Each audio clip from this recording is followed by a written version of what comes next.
they've been off to a hot start. And so, there's something unusual happening in Indianapolis because the owner, Carli Irsay Gordon, Jim Irsay's daughter, who took over for the Colts ownership after her father's passing, she's not up in the suites like most owners. She's on the sidelines.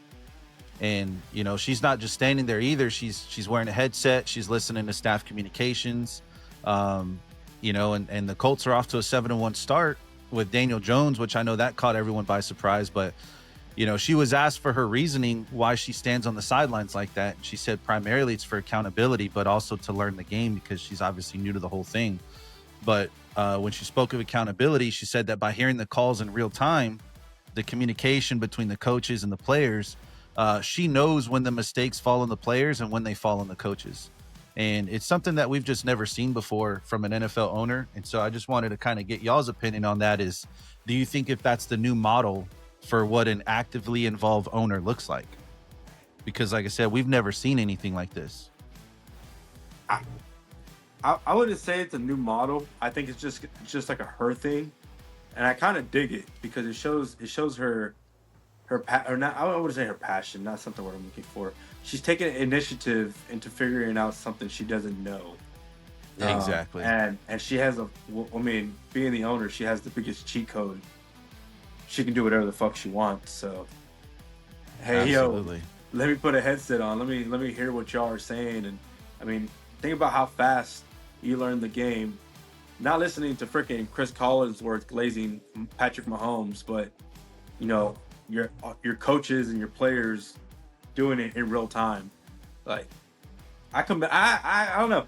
I could see where as a player and a coach it might get a little annoying because your privacy is there, and now you got to it's not like you're saying bad things, but now you're just cautious of that. There's another person, my boss, is on the line, so there's always that mental aspect behind it. But I kind of like it. I think that's pretty cool.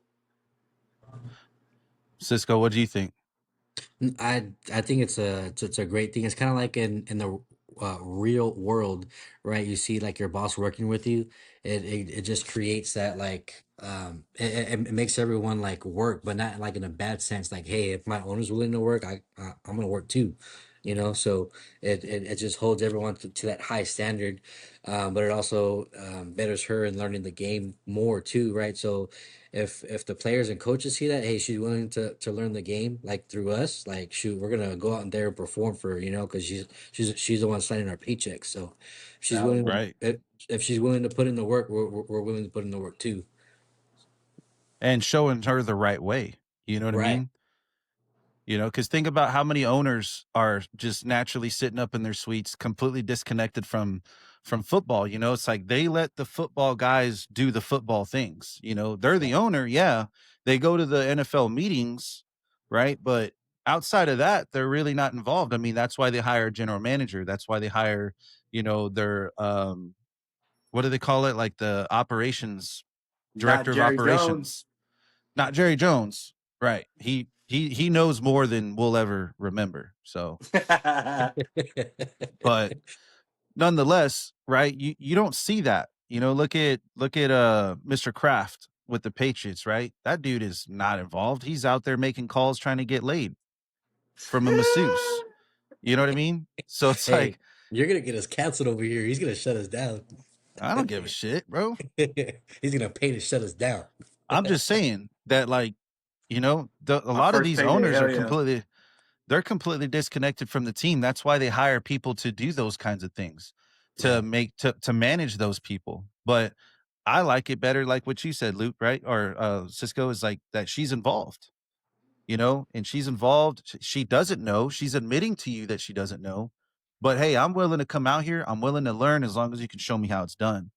But at the same time, hey, break everything down to me. Tell me what I'm supposed to be hearing. And that's why she's sitting there with her notepad, taking notes or whatever. And I like it that she says, yeah, I want to know who's in the wrong. When we make a mistake, I want to know if it's the player, or it's the coach, right? If I'm making these big girl decisions, hiring and firing and responsible for paying these people millions of dollars and also wasting millions of dollars in some cases, right? I want to make sure that I'm making the right decision.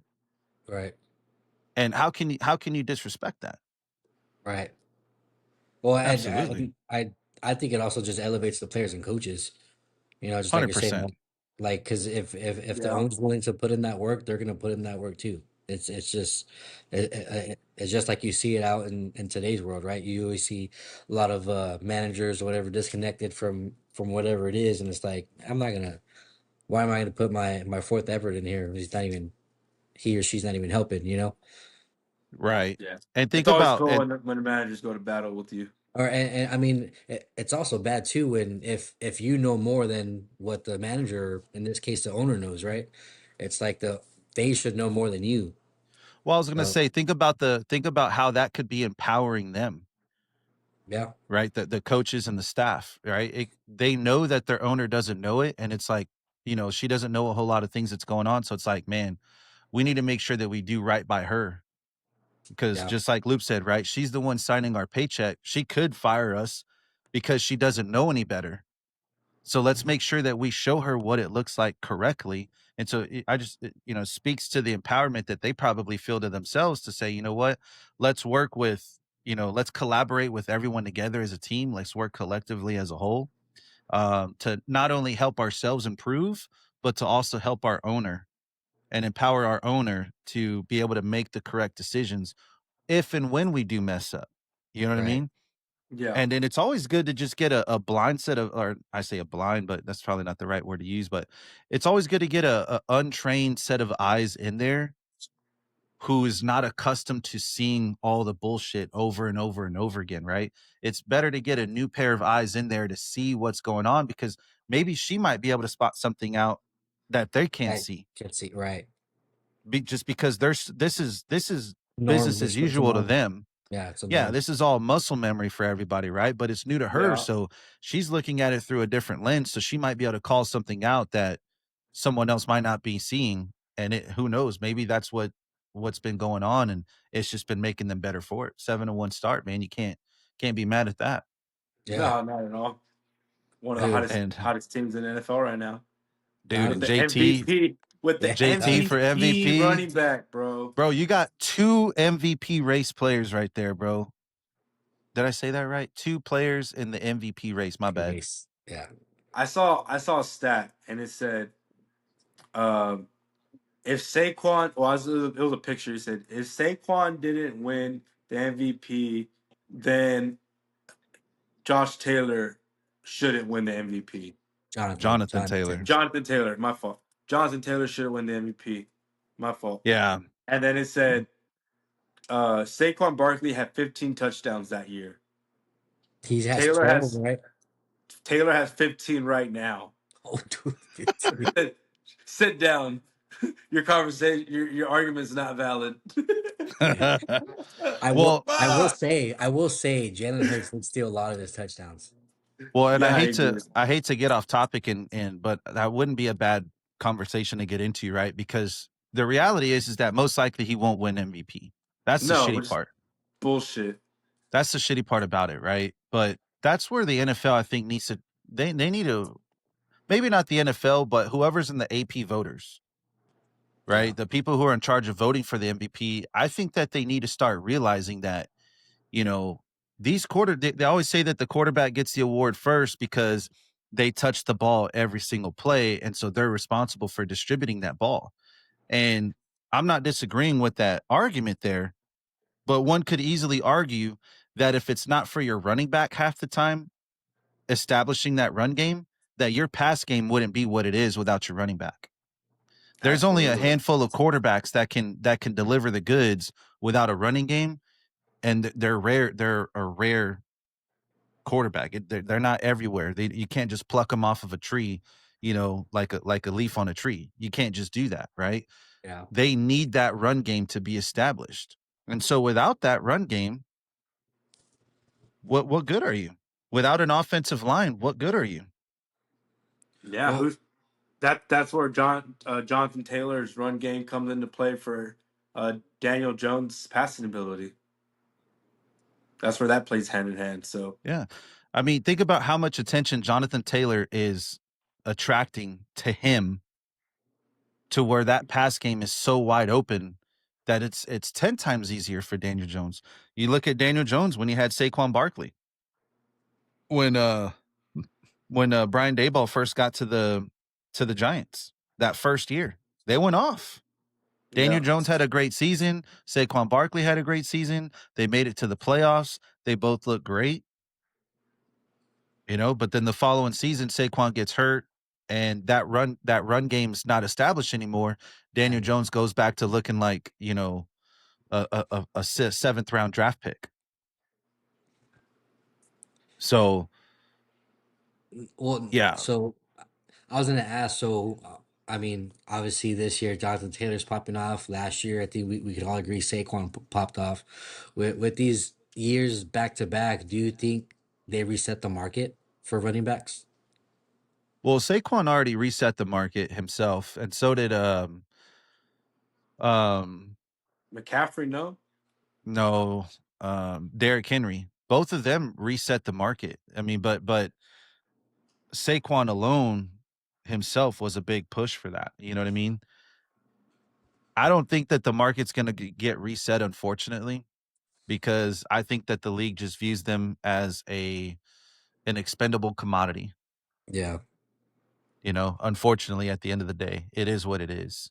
You're not gonna, they're not gonna pay these running backs. They don't last very long, unfortunately, Yeah, they because don't. of About to say they last one good contract, and it's typically the life of a running back. well, the shitty part is that the majority of them only last their rookie contract, which yeah. is anywhere from 4 to 5 years. Damn. Well, You know, I think I saw somewhere, wasn't it Todd Gurley that messed up like the whole like market for running backs?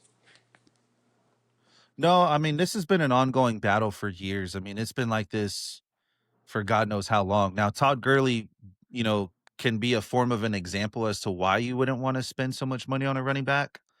But his was more so just with injuries. It wasn't necessarily about performance. I mean, obviously the injuries led to his lack of performance, Yeah, but in many cases, it's just that they just don't perform as well once they get beyond the year 28. So once they're 28 and older, they don't perform the way that they do when they're 22 to 28. Does that make sense? yeah, Their bodies can't take that punishment no more. Their feet, their footwork is not as quick and as fast as it used to be. And so you got to be extremely lucky to get, one good contract, let alone two. yeah. Now, what would make more sense is if they were to make an exception for running backs instead of signing 4-year contracts fresh out of college, is that maybe they only sign 2-year contracts, with a third year player option. And then that way that gives them a little bit more leeway into signing a big contract where the NFL owners don't feel like they're necessarily making a bad investment. I was gonna ask too, like how do you feel about that? Like the rookie contracts, you think they're too long, or I mean, because me personally, I think they're too long, being a rookie contract. Because like I said, like a running back, like typically only lasts a rookie contract, you know. But just in general, do you think the rookie contract's too long, or How long What is do the you rookie think? contract? 4 years on, so it's for a first round pick, it's guaranteed 4 years with the fifth year option for the team. The team can pick up a fifth year option on you to keep you under contract under your rookie contract. And that fifth year option is based on that that particular year. Your paycheck would be based on the average salary by your position. That's trash. Well, not really. If you think about it for a quarterback. If you're signing, because most of the time they're signing like a $24 million contract or whatever for 4 years, and then they pick up that fifth year option, and you go to your average salary for a quarterback, which is going to be like 50 million.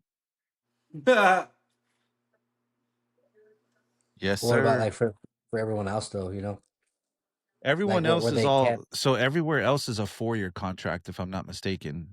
It's just if I'm man, I want to say it's first and second round picks, your contracts are guaranteed. And I think third through seventh, they're 4-year contracts, but they're non-guaranteed. So meaning that the team can cut you in OTAs or mini camp or whatever, the team can cut you and you're done. They don't have to pay you out on that contract or nothing. That would make sense. I can see So, that, right? I can see that being correct. I but would. I I just think mean, that I think that maybe they should restructure running backs. Maybe instead of signing them to 4-year deals, maybe sign them to a 2-year deal. Like if they're a first round pick, maybe sign them to a 2-year deal with a 3rd year team option. see, like I think that should be for everyone, Yeah, Mm. all probably. positions. But I get the 4 years because it takes about 4 years for a player to develop in the NFL. Yeah. I mean, because look at everyone's second year. I mean, well, let's use the Texans quarterback for example, C.J. Stroud. Crazy rookie year, and then Tailed off. it was still a good sophomore year, but it was a sophomore slump. So like, how would you pay him like off those 2 years? I think these next 2 years are very justifiable for to be on a rookie contract Well, and in this case. even quarterbacks alone, like they need to quit with this whole um every Paying out. quarterback that gets paid resets the market. Like, I'm sorry, but Uh, there should be like different levels of stipulations. If within your first 4 years or whatever, when you get extended, you haven't reached the playoffs. Okay, so then you can't go for a max eligible contract to you're reset not the that guy, market. pal. Trust me, you're not that Yeah. guy.